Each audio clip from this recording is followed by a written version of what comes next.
الحمد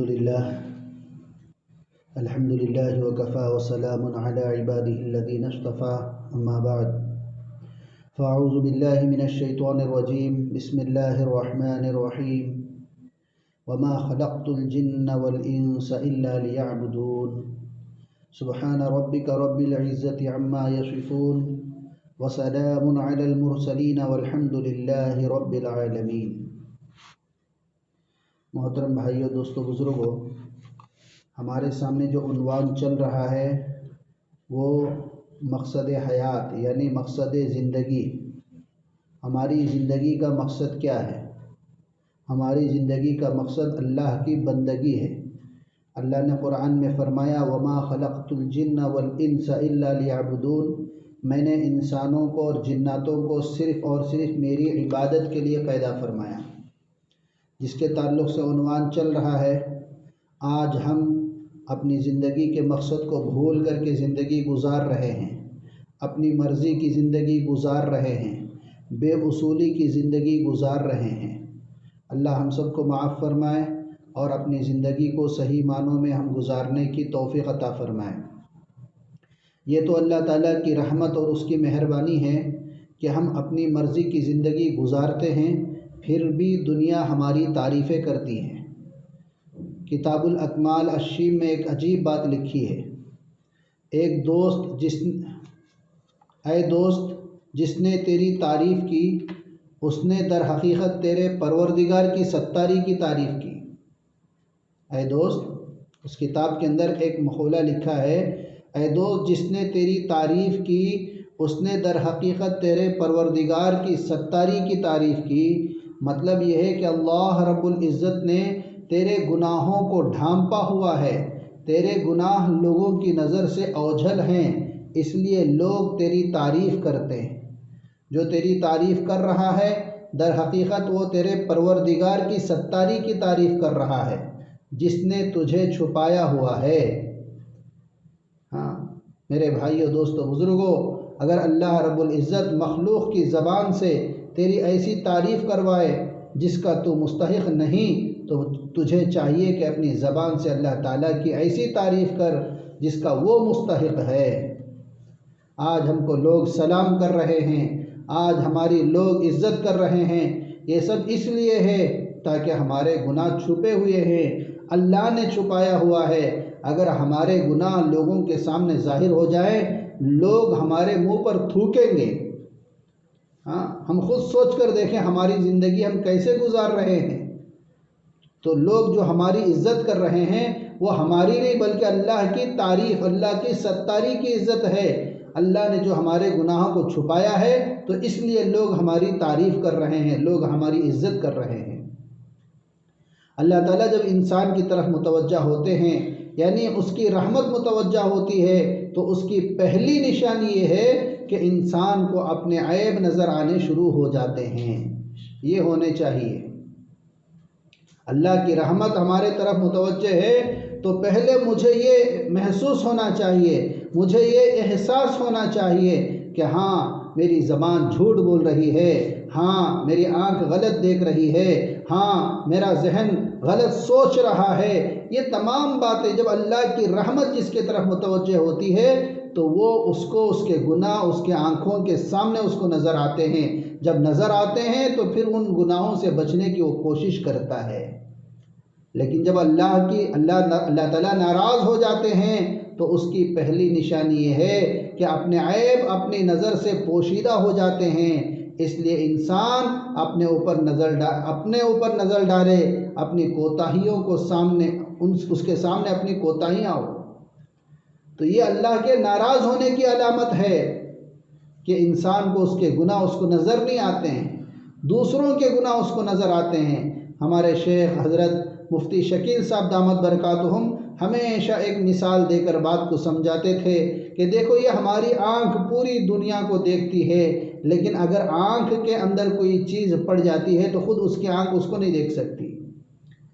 تو بالکل اسی طرح سے آج ہم لوگ پوری دنیا کے لوگوں کی کوتاہیوں کو، کمیوں کو تو دیکھتے ہیں، لیکن میری زندگی میں کیا کمی ہے ہم اس کو نہیں دیکھتے۔ تو بھائیو، دوستو، بزرگوں، ہم خود اپنی زندگیوں کے اندر اپنی کوتاہیوں کو دیکھ کر اس کو سدھارنے کی کوشش کریں۔ کہاں ہے وہ نوجوان جو رات کے آخری پہر میں اٹھا کرتے تھے، لا الہ الا اللہ کی ضربیں لگاتے تھے، سینوں میں دل کانپتے تھے؟ اگر انسان اپنے آپ کو بنائے تو یہ اتنا اوپر اٹھتا ہے کہ اللہ کی قسم یہ فرشتوں سے بھی آگے نکل جاتا ہے۔ جب انسان اپنی زندگی کے مقصد پر آ جاتا ہے تو اللہ تبارک و تعالیٰ اس کا مقام بہت اونچا کر دیتے ہیں۔ قرآن اس لیے بھیجا گیا کہ انسان اپنی زندگی میں اسے لاگو کر لے، اپنی زندگی میں اس پر عمل کر لے، پھر دنیا میں راج کرے۔ آج یہی وجہ ہے کہ آج ہر طرف مسلمانوں کو نشانہ بنایا جا رہا ہے۔ وہ اس لیے ہے تاکہ ہم نے قرآن کو پس پشت ڈال دیا، ہم نے قرآن کو بھلا دیا، ہم نے قرآن کے حق کو بھلا دیا ہے، عرب کو ہلا کر رکھ دیا تھا۔ کیوں؟ قرآن زندگیوں میں لاگو ہو گیا تھا۔ یہ حقیقتوں کا خزانہ، یہ صداقتوں کا مجموعہ جسے آج ہم نے اپنے گھر کے الماری میں رکھا ہوا ہے، صحابہ کی زندگیوں میں یہ قرآن موجود تھا، لیکن آج ہماری دین قرآن کے اندر ہے، اور وہ قرآن بھی کہاں پر ہے؟ ہمارے گھروں میں الماریوں کے اندر ہے، بکسوں کے اندر ہے، مخمل کے بکس میں رکھ کر اوپر اٹھا کے رکھ دیتے ہیں۔ ایک انسان دل کا مریض ہو، ایک مثال ہے کہ ایک انسان ہارٹ کا بیمار ہو اور دنیا کے سب سے بڑے ڈاکٹر سے اس نے علاج کروایا، اور اس نے اس کا علاج بتایا، دوائی لکھ کر دی۔ پھر کچھ دنوں کے بعد، کچھ مہینوں کے بعد وہ ڈاکٹر سے ملاقات ہوئی تو ڈاکٹر نے پوچھا، بھئی اب کیسی ہے تمہاری طبیعت؟ تو وہ ڈاکٹر سے کہہ رہا ہے کہ بس جیسی تھی ویسی ہی ہے۔ تو ڈاکٹر نے پوچھا کہ بھئی تم نے وہ دوا استعمال کی؟ جو چٹھی میں نے لکھ کر دیا تھا جو دوائی؟ تو بولا کہ نہیں، وہ چٹھی میرے جیب میں ہے۔ وہ چٹھی کہاں پر ہے؟ میرے جیب میں ہے۔ اب بتاؤ، جو چٹھی جیب میں رکھ کر پھرتا ہے اس کو شفا کیسے ملے گی؟ اس چٹھی میں جو لکھا ہے، اگر وہ دوائی لے کر وہ کھائے گا اور وہ دوائی پیے گا تو پھر اس کو صحت ملے گی۔ بالکل اسی طرح سے آج یہ قرآن کا نسخہ بس ہمارے گھروں میں ہے۔ ہمارے گھروں میں صرف قرآن رکھا ہوا ہے۔ بہت سارے گھر تو ایسے ہیں کہ گھروں میں قرآن نہیں پڑھتے، بس شادی میں ایک رسم بنتی ہے تو گھر کو قرآن لا کر رکھتے ہیں۔ آج کل کتنے گھروں کے قرآن پرانے ہو جاتے ہیں، یا پرانے نہیں بھی ہوئے، نہیں پڑھتے ہیں، تو اس لیے کوئی کہتا ہے کہ بھائی قرآن مسجد میں بھیج دو، گھر میں اگر نہیں پڑھتے تو پھر گھر کے اندر کیا ہوتا ہے؟ دلندراگی ہوتی ہے۔ گھر کے لیے یہ اچھا نہیں ہے، بالکل سچی بات ہے۔ جس گھر میں قرآن نہیں پڑھا جائے وہ اچھا نہیں ہے، لیکن آج اس بات کو لے کر گھر میں جو قرآن رکھا گیا اس کو بھی گھر سے باہر کرا دیتے ہیں۔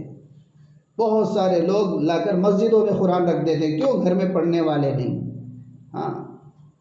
ایک جگہ چتور ضلع میں جماعت ہماری جانا ہوا تو وہاں پر میں نے مستورات میں بات کرتے ہوئے یہی بات کہی کہ اس طرح گھروں میں جو قرآن، اس مسجد میں بہت سارے قرآن رکھے گئے تھے۔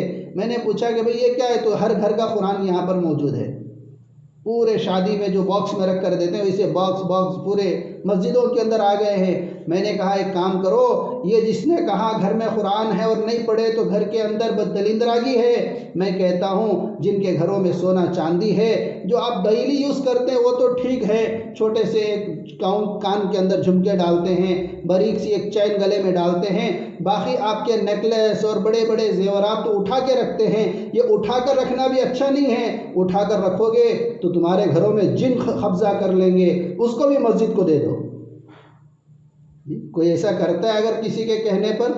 ارے جو کہتا ہے اس کی بس یہ کر دیتے ہیں، چھٹی کر دیتے ہیں اور اس کو برا بھلا کہتے ہیں۔ کوئی اس طرح کہہ دیا تو گھر سے قرآن نکل گیا۔ تو بھائی دوستو بزرگوں، ہم گھر میں قرآن رکھیں، بلکہ قرآن کو پڑھیں۔ میں تو یہاں تک کہتا ہوں اگر گھر میں کسی کو قرآن پڑھنے نہیں بھی آتا ہے تو وہ قرآن کو وضو کر کے اٹھائیں، آنکھوں سے لگائیں، اس کو چومیں۔ قرآن کو دیکھنا بھی عبادت ہے۔ آج گھروں میں قرآن نہیں پڑھا جاتا۔ یہ رمضان کا مبارک مہینہ قرآن کا مہینہ ہے۔ اگر ہم اس مہینے میں قرآن کو نہیں پڑھیں گے، قرآن کی محبت کو ہمارے دل میں نہیں لائیں گے تو پھر کب لائیں گے؟ ایک صاحب جماعت میں آئے تھے۔ میری جماعت کی ایک عادت ہے کہ ہر ایک کے ساتھ جو ہے قرآن کو جب 1-2 دن ہوتے ہیں تو وضو کے ساتھ سب کو پورے لائن سے قرآن اٹھا کر کے جو پڑھتا ہے جو نہیں بھی پڑھتا ہے، تو ایک بڑے آدمی بزرگ آدمی ہیں، شاید انہوں نے حج بھی کر لیا، تو بولے کہ اتنے سالوں میں پہلی بار میں قرآن کو کھول کر کے آنکھوں سے لگا رہا ہوں اور ان کے آنکھ سے آنسو جا رہے ہیں۔ بولے کہ حاجی صاحب کبھی قرآن آپ اٹھائے نہیں؟ ہاں کبھی گھر والی بولتی ہے تو وضو ہے تو اٹھا کے دیتا ہوں، لیکن کھول کے نہیں دیکھا کبھی میں۔ اس طرح کھول کر کے قرآن کو آنکھوں سے نہیں لگایا۔ دیکھو ایسے آپ کو لاکھوں انسان دنیا میں ملیں گے جو قرآن کا خوف ان کے دلوں میں ہے، قرآن کا ڈر ان کے دلوں میں بٹھا دیا گیا۔ ایسی چیز نہیں ہے۔ ہاں پاک صاف ہوں، وضو کے ساتھ ہوں، قرآن پڑھیں، قرآن کو سیکھیں اور اس کے بعد ہم زندگی پر عمل کریں گے تو انشاءاللہ یہ قرآن ہماری دنیا بھی بنائے گا، ہماری آخرت بھی بنائے گا۔ یہ ظاہری باطنی بیماریوں کی شفا ہے قرآن میں، مگر ہم اسے اپنے الماریوں میں رکھ دیتے ہیں، پھر کہتے ہیں کہ شفا نہیں ہوتی، پھر کہتے ہیں پریشانیاں ختم نہیں ہوتی۔ ہاں پیر صاحب کیا کریں، ایک پریشانی ختم نہیں ہوتی دوسری پریشانی آ جاتی ہے، کیا کرے پیر صاحب؟ گھر کا ہر آدمی افلاطون بنا ہوا ہے، جس کو دیکھو اس کا رخ جدا ہے۔ یہ کیوں ہوتا ہے؟ جب زندگیوں سے اللہ رب العزت کے احکام نکل جاتے ہیں پھر انسان کی زندگی سے برکت اٹھا لی جاتی ہے۔ تو میرے بھائیو دوستو بزرگوں، ہم اپنی زندگیوں میں قرآن کو اپنائیں، اپنی زندگی کو سنواریں، اپنی زندگیوں کو بنائیں۔ اللہ تعالیٰ مجھے بھی آپ کو بھی اس کی توفیق عطا فرمائیں۔ اللہ ہم سب کے پریشانیوں کو دور فرمائیں۔ اللہ تبارک و تعالیٰ پورے دنیا کے حالات کو صحیح کر دیں، اور اللہ یہ جو بیماری جو وبا پھیلی ہے اللہ اس کو جلد سے جلد ختم فرمائیں۔ تمام بیماروں کو اللہ صحت عطا فرمائیں۔ اللہ تعالیٰ ہم سب کو بقیہ رمضان کی صحیح قدردانی کرنے کی توفیق عطا فرمائیں۔ وآخر دعوانا ان الحمد للہ رب العالمین۔